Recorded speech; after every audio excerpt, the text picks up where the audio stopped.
Okay, I have a question for you. Me? Yes. Okay. You know how you have always told me for the past years, and I do like this about the Christmas. You do the cutoff at Christmas. When do you do the Christmas cutoff? October. October the 1st. Mm-hmm. What does that mean, the Christmas cutoff?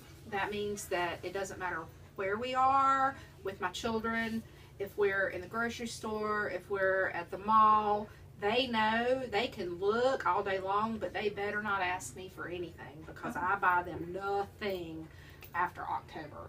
Because if they want, then it needs to go on a Christmas list. Because if they truly, truly want it, then they'll still want it at Christmas. Where'd you get this idea? Out of my head.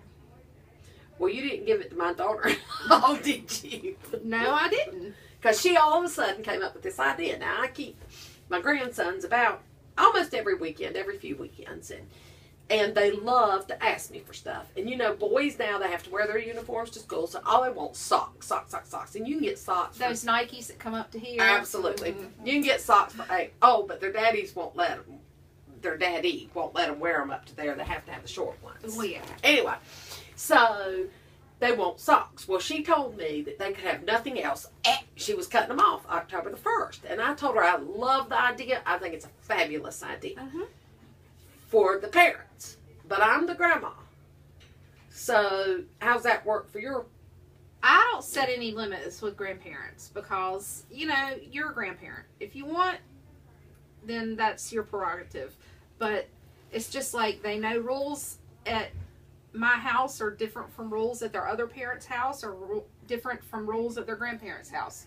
So, well, she told me that it counted for us too. So I'm all in favor of it. I am thrilled. They get way too much. They get stuff all the time. Your grandkids probably do too, don't they, Kathy? Yeah, but my issue is that I feel a sense of guilt that I don't get to spend as much time with them as I want to. And so I believe I spend money on them as sort of a compensation for not spending as much time as I would like to spend with them. On the other hand, if Virginia, my daughter, were to request that I not give them anything, then I think it's really important to follow what the parent is at, because they got the job all day parenting. Well, and that was sort of my thoughts, and I sort of have that grandma guilt too, that I'm not with them all the time. And you know, they're like, Nana, buy me these socks. Nana, can you get me these socks? And so what I sort of did was, my youngest grandson's birthday was in September the 9th, and I didn't get him as much as I would have liked. Actually, one of the things didn't come in over Amazon. So when she told me that, I figured, well, he did want that one pair of socks. And so it was sort of an extension from his birthday. And then we went shopping. Well, I had no choice but to take him because I had him. And I told him, we're just looking. We're not buying. He found the most fabulous socks. And he was so excited. He begged. And I'm like, no, you know what your mom said? No.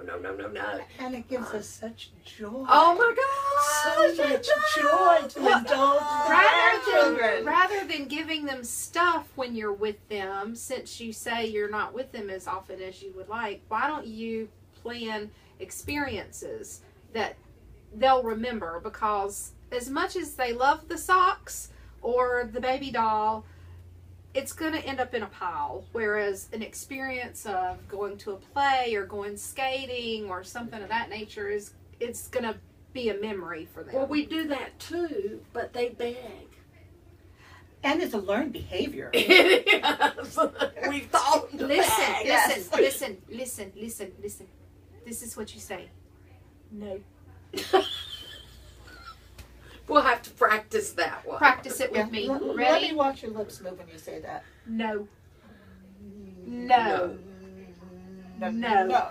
So for all you grandparents out there who have the rule, try to obey the rule. And we're going to all learn to say no and have more experience.